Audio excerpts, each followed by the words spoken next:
hours, one of the most eagerly awaited video games finally goes on sale. If any one title created a get me, buy me, give me, show me frenzy, it was the announcement of Half-Life 2. It is the most anticipated game in entertainment history. I'm thinking of a game. It's a sci-fi first-person shooter that came out in 2004 by a massive American developer who's still going strong to this day, despite a few years of uncertainty. It was built off the backs of a team of incredibly talented and dedicated people who are passionate about the project. It's the second game in its series, the sequel to its seminal first installment. It's a frenetic sandbox action shooter with vehicle gameplay centering around a taciturn protagonist fighting off the invasion of Earth from an evil imperial conglomeration of aliens. It was easily one of the most anticipated games to ever come out. It almost single-handedly launched its own platform for which it could be exclusively purchased on. After release, it won many Game of the Year awards from several different outlets, and it laid the bedrock for multiplayer games which last to this very day. Could you guess what game I'm talking about? Now, what platform do you play on? Because that's the question that really matters, and it's what will likely determine your answer to the previous question. Halo 2 and Half-Life 2, both brilliant games in their own right, but they've had an impact on the industry which I feel must be critically re-evaluated at some point. Hindsight is 2020, and I think given this time since the game came out, we have far more information to assess the flaws in both of these games. The time since their release has brought a new generation of gamers who didn't grow up with the games at all, who are now able to assess the games from their own lens, free from the bias of what platform you owned at the time, or how technically impressive the games were in 2004. And I think in order to get anywhere, you can't just pull a case of, well, they're both great games, and that's that. I think, although it will inevitably anger people no matter what I choose, that you have to decide on which game is better. The nature of both of these games as first-person shooters means that 90% of the time will be spent shooting things. You can try to mix things up by putting us in different sections and having us face off in different encounters, like vehicle sections. But if the shooting feels like shit, the game feels like shit. Half-Life starts you off weaponless. The first weapon you pick up is the crowbar, because Half-Life 1 had a crowbar. As you progress through the game, you unlock a suite of weapons, each of which is available to you at any given time after you've picked them up. That is, save for when you get your weapons taken off you. This was the standard in old school shooters as opposed to the modern system of 2 weapon limits. It's not as though weapon limits are some fixed thing, however. Some games limit it to 3 or 4 or any number of weapons at a time. One of the advantages of the Half-Life and classic shooter system is the sense of progression as the player advances through the game. It also provides more freedom in terms of how the player can tackle each encounter. Half of a weapon's feel is the sound, and Half-Life's weapons sound strong.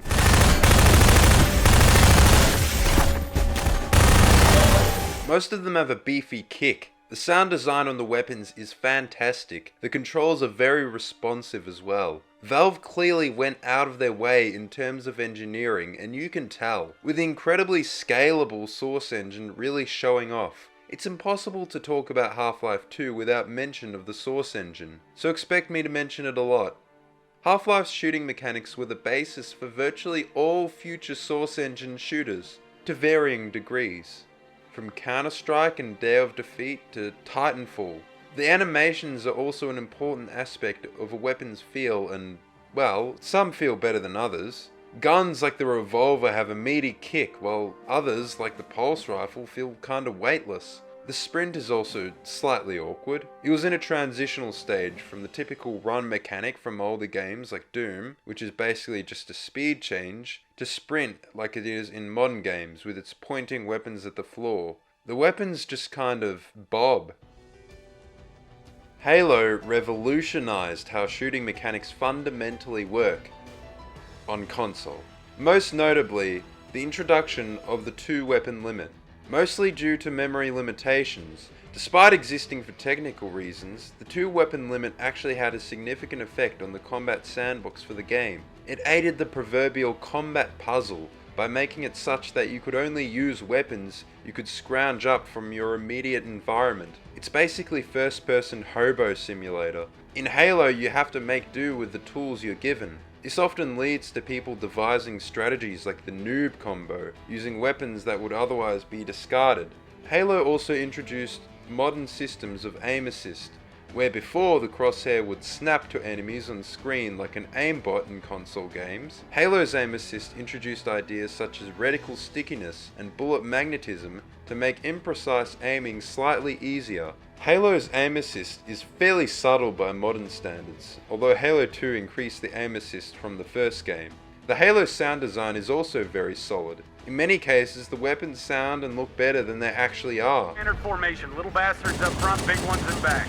Good luck, Cairo. This definitely makes the combat feel more satisfying. One major limitation of being a console game was its frame rate being locked to 30 FPS. This makes the animations and by extension the weapons feel strange when playing at over 30 frames. There is somewhat of a janky quality to Halo 2 today. Half-Life sees you collect a number of weapons over the course of the game: the crowbar, the 9mm, the SMG, the grenade, the magnum, the gravity gun, the shotgun, the pulse rifle, RPG, crossbow, and bug bait. The list of guns for Halo 2 is larger, with subsequent games having even more guns. This is kind of one of the advantages of two-weapon limits. You see, in traditional games, your weapon count is limited by the number keys. Basically, how many can you fit on the keyboard? It's effectively 1 to 9, maybe a 10th. Half-Life also counts grenades as their own weapon. In Halo, there's a button dedicated to grenades that you can use at any time. This means you don't have to interrupt the flow of combat as much to throw a grenade. It's kind of an intuitive thing. Halo 2 also introduced dual wielding, which improves the diversity of your loadout even more. You could opt for a plasma pistol and battle rifle combo, the aforementioned noob combo, or you could make a trade-off and take the weaker magnum, dual wielding it with a plasma pistol. You're using a weaker weapon, but the advantage is that you don't have to switch, which is better if you're good at nailing headshots. A lot of the weapons from Half-Life 1 return in Half-Life 2, but it feels as if many of them are included just for the sake of fan service. In Half-Life 1 it makes sense that the security guards in a science facility only have pistols. You obtain the assault rifle and SMG off the Marines. The military equipment is obtained as the military appears in-game. This includes things like trip mines and satchel charges. The Tau Cannon and Gluon Gun are experimental weapons obtained inside the facility in places where it makes perfect sense. It is a science facility after all. Obtaining the crossbow makes perfect sense. It's the only weapon that works underwater and is found in the enclosure where the ichthyosaur was being held. There are also the alien weapons, which naturally are obtained off the aliens. In Half-Life 2, the weapon roster is both less interesting, save for the pheromones and the gravity gun, and less coherent story-wise. You have a crowbar in Half-Life 1 because it made the most sense as a melee weapon to exist in a science facility. It's just what was available there.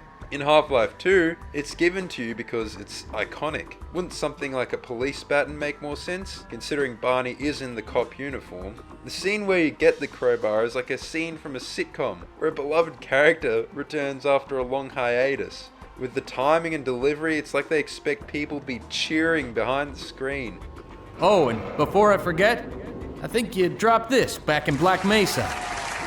Good luck out there, buddy. You're gonna need it. That works on some fans, but I don't think it works on everyone. Not to mention the reference to Half-Life 1. Why would Barney know that the crowbar is my favourite weapon? Perhaps it's because it's what I used to beat his brains out as soon as I fucking saw him. The crossbow makes no sense either. In Half-Life 1, you could tell they were thinking of weapons that could believably exist in some high-tech facility experimenting on aliens. The mechanics served the world. That helps immersion. In Half-Life 2, it's because some rebel rigged it up in his basement with superheated radar. When you think of a battle against some advanced alien race, is a crossbow the first thing to pop into your mind? Why would he choose a crossbow of all weapons? I know why. Because it was in the first game. But it made sense in the first game. They have a very reasonable justification for it. It's included in Half-Life 2 for two reasons. A, because it was in the first game, and B, because cool tech demo physics. The removal of alien weapons and cool experimental weapons like the Tau Cannon was also disappointing. And no, the gravity gun and the pheromones used on one level do not make up for that. But don't worry, I'll get to that. Snarks, for example, were a really interesting item that had a relatively unique use. You could kind of throw them, you could use them to distract guards, you could use them to clean up enemies. There are a number of different uses. In Half-Life 2, your main enemy is an alien empire, and what do they use? The same boring human weapons from Half-Life 1. The Combined Pulse Rifle was the only relatively unique gun, besides of course the gravity gun, and even then it was only the alt fire that did something different, besides just shoot. Why was the vast alien empire only using the exact same human weapons from Half-Life 1? They could have made some actual new alien weapons for them to use besides just the one new addition in the pulse rifle. You could justify it with in-game reasons, that somehow it's too expensive for this vast intergalactic empire that drains worlds of their resources to manufacture their own weapons for their own fighting force. But the real reason is because the game is more concerned with fan service and maintaining the appearance of a Half-Life game rather than the substance of what made the original game and its expansions interesting in terms of weapons. Half-Life 2's weapon roster was a neutered version of Half-Life 1, with only really the gravity gun as its unique addition. Halo 2 is quite on the contrary to Half-Life 2 in terms of weaponry compared to its predecessor. Rather than bringing recognizable weapons back just for the sake of fan service, one of the most iconic weapons, the assault rifle, is completely absent. It was effectively split in two between the battle rifle and the SMG. This was to increase focus on two newfound pillars of Halo combat, precision weapons and dual-wielding weapons. They even went so far as to make SMG starts the default in multiplayer. This kind of destroyed weapon balance. The Magnum, once a powerful beast, is almost worthless. In Half-Life, you would have had to use it as a starting weapon, but in Halo, it's redundant because you can choose at the very beginning of the game to use other weapons. You never have to use a Magnum. All of the weapons from the original release of Halo Combat Evolved are brought over into Halo 2, besides of course the assault rifle, alongside some new additions. These make perfect sense in universe. You don't even need much justification, you're fighting the same alien force as before. Some of the new additions include the energy sword and the fuel rod, which were both in Halo 1, but weren't usable by the player. This raises the question of why the Master Chief couldn't use them in Halo 1. It's obvious that they didn't have time to script and program any more weapons in Halo 1. They have actual gameplay reasons, but the story reasons are still kind of iffy. The inclusion in Halo 2 was effectively fan service. It also means that this is a direct improvement, allowing you to use things which you wish you could in the original. The introduction of the new Brute enemy also sees new weapons such as the Brute Shot and Brute Plasma Rifle accompanying their arrival. It makes sense that the same enemies you are fighting in the original have much of the same armory, only with the new additions getting their own unique weapons. But how you obtain the weapons between the games is entirely different. Halo was the game that popularized two weapon limits, which are almost the standard today and have been for about the past 15 years. Some do believe that Halo ruined FPS games for this reason. While it does affect player freedom, I'm going to argue in favor of weapon limits as a mechanic. I believe it has a positive effect on the sandbox and more importantly how you interact with it. Think of the phrase path of least resistance. It's what we as humans are programmed to search out in the face of any obstacle. We seek out the easiest method of completing a set challenge. It's part of why arbitrary handicaps imposed on yourself aren't as satisfying as completing a set of challenges in the most efficient way. As I mentioned before, weapon limits force you to interact with the sandbox. This is a good thing. Just imagine you could no-clip and fly anywhere in the game at any time. Sure, it technically gives you more freedom, but it's not satisfying. In traditional shooters, you can effectively use whatever weapon you want at any time, provided you save the ammo for it. There is a strategy in that, for certain, but it limits what can be designed by the developers. Now, there is the trade-off of having to conserve ammo, but the encounters do need to be designed with you being able to use every weapon at once. I'll give you an example. Imagine, if you will, a room full of elite honor guards defending the Prophet of City 17. You need to take out all of the guards in the room to get to him. This is of course ignoring the possibility of just running right past them. Let's say you can carry every weapon in the game. You progress through the level only using a few weapons. You can save up all of your rocket launcher ammo until the end and then just wipe the floor as soon as you get in the room. That encounter's basically been trivialized. They could have designed an interesting encounter with new enemies with different behaviors, but all of that is kind of invalidated by the fact that you've chosen to take the most powerful weapon to the fight. This essentially allows you to use your favorite weapons as a crutch. You're less likely to be put in uncomfortable situations where you're forced to adapt. Now, let's imagine this scenario with a weapon limit. You could find a rocket launcher and conserve its ammo until the encounter with the Prophet at the end of the level. However, this limits you to only one weapon, which you need to carry with you and swap throughout the level. This is unrealistic. You have to pick up and try out new weapons. Let's say you get to the end of the level normally, only carrying through weapons obtained in the previous encounter. You have to face the room full of honor guards using the weapons you are able to find within the encounter or perhaps within the previous encounter. This gives devs more freedom as they don't have to account for the player using any weapon in the game. This means the player is far more likely to use weapons they otherwise wouldn't have and develop creative solutions to scenarios. Other games take this less is more approach as well. Look at Doom Eternal. You have to keep glory killing to stay alive. You must keep running around the map, using the flame belch, chainsaw, and the ice grenades to keep your health up. If you just use whatever loadout you want, you'll die quickly. It's because developers know that players need to be put in challenging situations with highly limited resources. It makes the gameplay more compelling by limiting the player. I know it's sacrilege, but Doom Eternal is not a classic shooter. It uses a similar philosophy of weapon limitation as Halo, just applied differently. Each weapon has very limited ammo. I would say on the contrary to Halo, you have games like Far Cry with its outposts. There's a million different ways to take them out. You have all these weapons to choose from. You could burn the forest around them, sneak through silently and assassinate them, shoot open the tiger cage. There are many interesting ways to do these outposts, but they're all really invalidated by the fact that you can just sit back with a sniper and pick all the enemies off. This is way easier than every other approach. You can achieve the same objective in less time. You can take the path of least resistance. Anything else begins to feel arbitrary. This is why, despite having access to all these cool toys, the outposts just begin to blur into one another and feel bland. Think about Saints Row 4 and how all of its vehicles are basically invalidated by you having unlimited superpowers. In summary, limitations can most certainly improve creativity and player choice.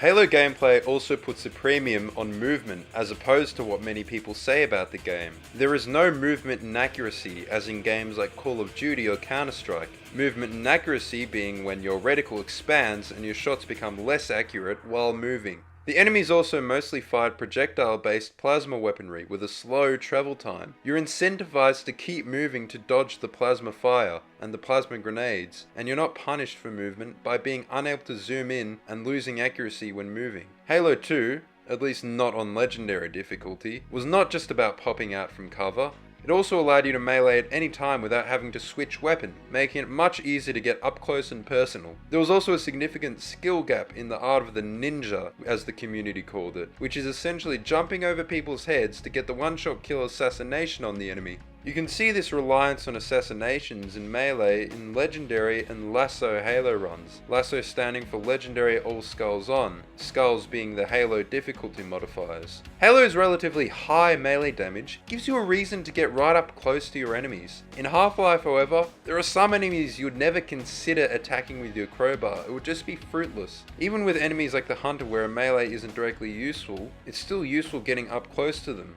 To be fair, Half-Life is still leagues above many modern games in terms of movement. You can still shoot while sprinting and movement doesn't affect your accuracy too much. I'd still argue that Half-Life 2 is far more of a pop out of cover and shoot game than Halo.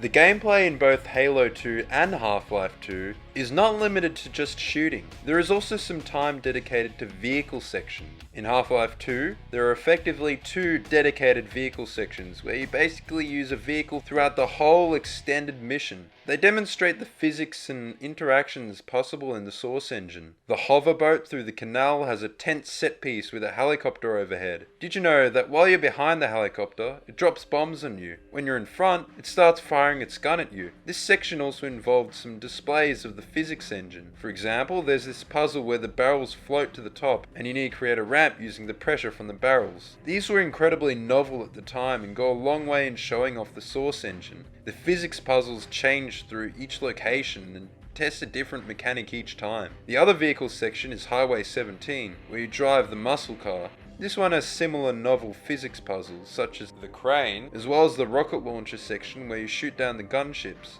The gunship AI are fairly intelligent. You get the tower cannon added to your car. This is quite a good reference to the first game as it brings back a weapon in a way that makes sense, although I can imagine people were disappointed that it wasn't added to the player's arsenal. These vehicle sections were very impressive when the game hit store shelves in 2004.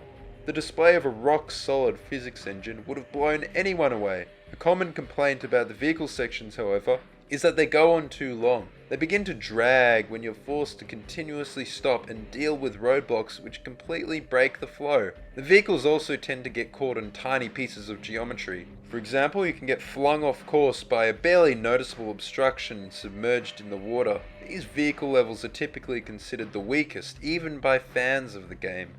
The Halo 2 vehicle levels are, on the contrary, considered among the best levels in the game, although that isn't saying much considering 8 of the 13 levels in the game feature drivable vehicles. Bungie focused heavily on their vehicle sandbox throughout the whole Halo series. In fact, vehicles are one of the first things that were ever envisioned for the Halo series. The vehicle gameplay is effectively the backbone for Halo gameplay in both campaign and multiplayer. The vehicles include the Warthog, with both the new Gauss and classic chaingun variant, the Banshee, the Ghost, the Wraith, which wasn't drivable in Halo 1, the Spectre, which is new in Halo 2, and the classic Scorpion. The vehicle sections tend to be considered a high point for the Halo games, even by its critics. The Halo vehicle physics are less of a simulation and more of a sandbox feel. The vehicles are clearly designed for off-road escapades and not performance. They also tie in well with the co-op element. It's always incredibly fun to drive around while your buddy is on the turret mowing down enemies. The best part about Halo vehicles is how dynamic they are. Quite often you don't need to use them at all and can choose whichever vehicle you want. You can even take the enemy's vehicle. Yes, Halo 2 introduced hijacking, which adds a massive new layer to the vehicle sandbox and introduced a new risk in the vehicle gameplay, as the enemies could hijack your vehicle. Comparing the two on vehicle gameplay is almost an unfair battle. Half-Life 2 was the first time the series had ever had vehicles, as opposed to Halo where the vehicles are a big priority from the very beginning. I don't want to get ahead of myself, but I think Halo is the clear winner in terms of vehicles. Many fans and critics alike agree that the vehicle sections are among the weakest in Half-Life 2. Both fans and critics of the Halo games tend to admit that the vehicle gameplay is among the best in Halo 2. It's very clear that vehicles were a much higher priority for Bungie than they were for Valve. It seems to only be included in Half-Life as a novel concept, where it's a staple in Halo. Speaking of staples in the gameplay, it would be remiss to talk about Half-Life 2 without covering the physics. Half-Life 2's physics are nothing short of phenomenal, and are basically the industry standard almost to this day. The Source engine was an achievement. It isn't necessarily the most stable or reliable, but it was scalable, modular, and it had some very impressive physics. Just look at the 2003 Source tech demo. Think of the games coming out in 2003. Sure, there were definitely some games that had some cool physics showcases at the time, but you cannot understate the sheer impact the Source engine had on the industry. The Source engine was the basis for Counter-Strike and Garry's Mod and is played by millions of gamers to this very day. Even recent games like Titanfall are based on a heavily modified version of the Source engine. The Source engine was notable for its shader-based graphics, physics, and facial animations. Half-Life 2 blows Halo 2 away in terms of its facial models. Half-Life 2 was a technical marvel. Halo 2, on the other hand, well, it worked. Kinda. Really, Halo 2 had a solid engine that built significantly on the foundation set in Halo 1. Halo's engine was definitely enough to handle its scale and spectacle, but there were some rough edges. Halo 2's development was notoriously rushed and thus had a lot of issues. Glitches that came out in multiplayer, especially like ghost melees and super bounces, occasionally ruined the flow of combat. It's really a miracle that Halo 2 came out working the way it did, considering Bungie said the engine was held together by duct tape. This really stems from the company culture itself. Valve has always been a technically proficient developer. That has been their mainstay, leading the field in its implementation of new technology to this very day. Bungie, on the other hand, sloppy, kind of. There are horror stories to this very day about the Destiny engine workflow, reportedly sometimes taking a day to open the editor. I don't want to diminish the work of the people still working at Bungie, who are doing the engineering there. They're clearly still doing a lot of work, and a lot of very hard work, but they absolutely do have comparatively more rough edges in their development than their competition. When assessing games technically, don't just focus on how the game was at launch. Both of these games have been similarly stricken by updates in the years since, which actively make the experience worse. Half-Life has been affected by the updates to the Source engine over the years. These updates were rolled out to make Dota 2 and TF2 play better, but for some reason these updates applied to Half-Life, despite making the game perform worse. It's now common to have technical issues like stuttering at loading screens which were not present at release.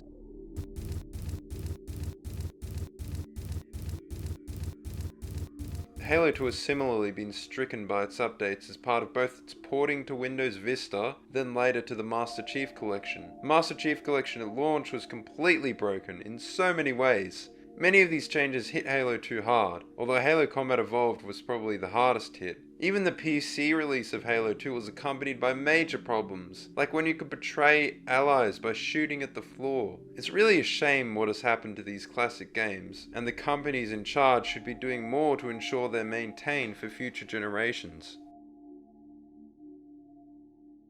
Now, Half-Life 2 as a title in 2004 was known for its technical prowess. But I feel that you can't mention the physics and the technology in Half-Life 2 without talking about the more novel aspects of the story mode, by which I mean encounters such as Ravenholm, the antlines, the airboat, the turret defense, the citadel, the gunship, the list goes on. Half-Life 2 is almost like a theme park in how it throws a new gameplay mechanic or encounter at you every level. An uncharitable view that some take on this is that these encounters essentially amount to gimmicks. The airboat is introduced for one level, but never appears again. The assault on Nova Prospect with the antline pheromones is a cool set piece, but never appears again. It's not built on. The Citadel gives you a superpowered gravity gun that you only use briefly at the end of the game. The point is, the game throws new mechanics at you, which it then discards at the end of the level. Now, a good thing about this is that it makes each level very memorable. It keeps the game novel all throughout. Using different mechanics all through the campaign means that they rarely overstay their welcome. But this isn't how Half-Life 1 did it. Half-Life 1 had a solid set of fundamentals, which is built on through the course of the game. You find new weapons periodically, which gives a sense of progression over the game, and then you hold on to those weapons. You naturally stumble across encounters such as the helicopter, which you can shoot down. Of course, you're not told to do this, and you don't have to do it to complete the scenario, you don't have to do it to complete the level. It's just an extra thing you can do if you figure it out. Half-Life 2 has the gunship encounter as well, but it's mandatory now. It's less special, and you have to do it multiple times. It's more akin to filler, extending the playtime of the game. Now, it's by no means a terrible thing. Every game has filler. Every single game. But it's taking a pre-existing mechanic which was previously optional and extending it beyond its welcome, which is annoying. Rather than relying on the strength of its core combat or slowly adding more variables, Half-Life 2 introduced new mechanics which are promptly discarded. It's almost as if Valve had no faith in their combat. We remember Ravenholm as one of the most interesting areas. But what relevance do those traps have in the rest of the game? They're just gimmicks. They're added for one section and never really expanded upon. Like a theme park, or as some people say, a tech demo. The Half-Life 2 encounters showed off a series of brilliant technical achievements, but didn't really use any of those mechanics to create a new gameplay loop. Now let's compare this to Halo. As I mentioned before, Halo 2 is less technically sophisticated when compared with Half-Life. You couldn't destroy those phantom dropships. You could only destroy the turrets and the banshees. It wasn't until Halo 3 that you could destroy the phantoms. Halo 3 in some ways shows how Bungie failed in Halo 2. Look at the Scarab encounter, for example. In Halo 2 they clearly couldn't execute on the vision they wanted. It was a moving BSP, that is, a piece of level geometry. Now that isn't necessarily the easiest thing to get working, but it absolutely pales in comparison to what they wanted to achieve, which they did in Halo 3. But besides the Scarab battle, Halo wasn't really reliant on gimmicks, that is, besides one aspect of the game, one unholy exception, that being the boss battles. The boss battles were a failed experiment. Killing Regret was kind of fun, and it made sense given the hijacking system. It was just so goofy. The heretic leader was fine, not especially original, and it was over before it even began, but it was fine. Tartarus was just plain awful. Just wait until Johnson shoots him with the beam rifle, then pump him full of lead. Or plasma if you swing that way. Rinse and repeat until dead. These were experiments which were rightfully discarded in further Halo games, as opposed to the Scarab, which is an experiment which was rightfully expanded upon. There is certainly an air of stumbling in the dark when assessing the development of Halo 2. Halo 2's rough edges really show when looking at the difficulty. I mentioned earlier how Halo gameplay actually incentivizes movement with things such as not penalizing accuracy when moving. Halo 2 is fun on Heroic. It is mind-numbingly broken on Legendary. The hardest difficulty mode in Halo 2 is just unfair. Halo fans to this very day break out in cold sweats thinking about those sniper jackals. They dotted the streets, hiding in tiny crevices. There were so many of them, and they were a one-hit kill. This unfair difficulty is very telling of their development problems.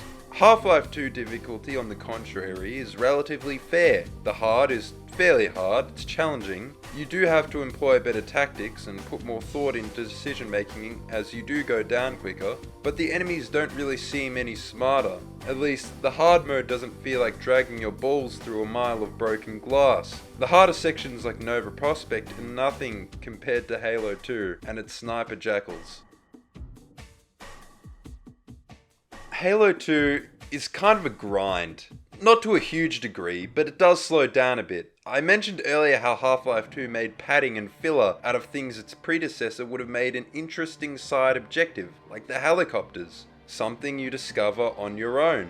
While Halo 2 is really no better. Halo 2 has these wave defense scenarios like the gondola, the start of the outskirts, or the flood elevator. You defend your squad from waves of enemy attacks until the next objective opens up. These are actually unusual as far as Halo design, but certainly made a huge comeback in later Bungie games. Halo Combat Evolved had similar wave defense, but it was optional. You chose whether or not to save the Marines. It allowed an organic connection to your NPC squad mates. It was likely the notorious crunch for Halo 2 that resulted in the addition of all that padding.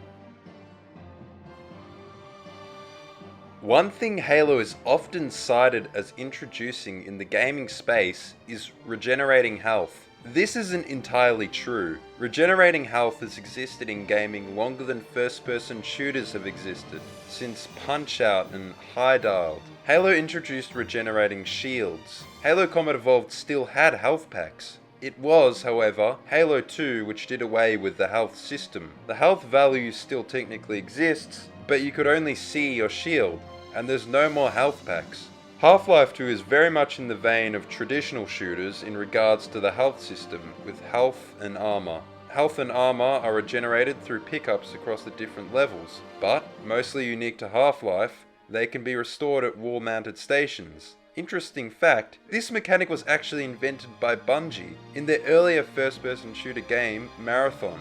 I believe Bungie's Marathon is very commonly overlooked in classic shooter discussion, but it really was an important stepping stone in FPS games. That discussion, however, is for another day. Besides all that, the question is, does regenerating health slow your game down? Does it turn the game into a simple pop out of cover and shoot simulator? Does it bring gameplay down to a sluggish pace? Well, do hit scan enemies make you play like that? Does movement and accuracy make you play like that? Does a lack of melee enemies and grenades to push you out of cover make you play like that? Does a lack of melee weapons make you play like that? It's none of those things that make you play like that. It's you that makes you play like that. Cover-based shooting has been a thing since first-person shooters have been a thing. It's incredibly common in the original Doom for players to continually pop out of cover and take shots at enemies, just as many of the ruiners of the FPS genre.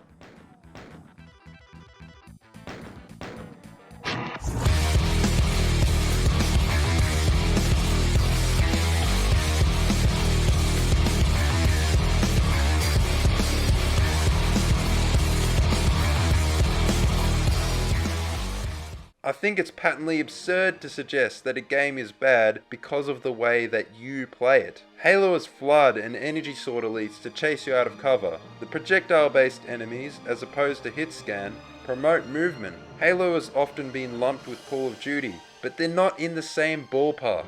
If anything, Call of Duty has just as much in common with Counter-Strike as it does Halo, if not more. Low time to kill, movement and accuracy, 3-lane maps. Crosshair expansion, or movement and accuracy, or whatever you refer to it as, places a far bigger penalty on movement than regenerating health does. Like I said about the weapons, Halo resets you after every encounter. You have only the weapons from the past few encounters. It's the same with health. You go into every situation tabula rasa. You don't have to strategically plan health throughout the level. It's just about those 30 seconds. That was the core gameplay philosophy of Halo, the 30 seconds of fun. It's about those 30 seconds and how you can adapt, improvise and scrounge in those brief windows of time. And that's fine. If you want a game where you have to optimize your health and ammo pickups until the next cache or health pickup, that's good. That's the design Half-Life 2 leans more towards. It's not like Halo has none of that, but inventory management skill is less emphasized as opposed to, say, raw FPS skill or vehicle skill. That just means it's a different kind of game. It would likewise be absurd to denigrate Half-Life for not having inventory management of a game like Resident Evil, or to keep in genre, to have the key or keycard management and keycard collecting of Doom and other older FPS. Another contentious feature in modern FPS is Sprint. It's well documented what Halo fans think of Sprint. What most people don't know is that Sprint was planned to be in Halo 2, but they cut it due to how it messed with map balance. The introduction of Sprint doesn't seem to have had as much of an impact on Half-Life as it did Halo. There are a variety of reasons for this. One is that the campaign and multiplayer are about equal in terms of importance in Halo, whereas the single player is far more important than the multiplayer in Half-Life. That's if we're talking about Half-Life 2 Deathmatch. It's notable that other Valve source-based games, such as CSGO and TF2, do not have Sprint. Balancing single and multiplayer is completely different. Another reason Sprint wasn't as damaging in Half-Life as it was in Halo is that the vehicle sections aren't a common part of gameplay and aren't integrated into the regular missions. They're kind of sectioned off. They have their own dedicated missions with areas that cannot be traversed on foot. Sprint in Halo kind of invalidated vehicles. Sprint was kind of like an assault on truckers and forklift drivers the world over. Another big part of these two games is the friendship simulation. The friendly NPCs, the Barneys in Half-Life and the Marines in Halo. They're your closest compatriots. You are their savior. They're the ones who follow you, help you and guide you through the level. And what do you get for it? Their endless adoration. They'll stop and point at their silent savior come to rescue them. It reinforces the fantasy. In both these games you are nobody until you're in the armor. It's your visage, and that visage is more than just a protective suit. It's the inspiration for all the NPCs around you. You spent the last few hours trudging through corridors just for these brief moments of levity. They're light-hearted and often crack jokes to make light of the situation, to provide moments of respite and break up the oppressive atmosphere. They'll back you up, they'll man the gun in your Warthog, they'll provide covering fire, they'll open doors and give you access to the armory. The one thing these friendly NPCs really provide to their respective games is character, personality, soul. You get attached to these NPCs despite their often minimal impact on gameplay. I can't tell you how many times I've seen people reload checkpoints just to keep their Marines alive. Or, conversely, if you're the type of kid to have Elliot Rodger fantasies, they'll mow down every ally they can.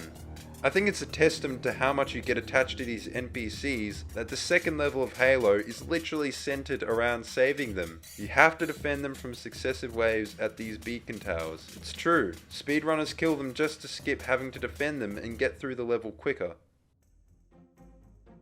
Half-Life 2 has a similar Rebel Squad mechanic, plus the antlines. They are, similarly to most of the other mechanics from Half-Life 2, novelties that only occur once each. You do have more control this time. For one level you get to command them in a kind of Rainbow Six Light experience. You also get that one antline level. They're not a fixture of the game like security guards and scientists in Half-Life 1.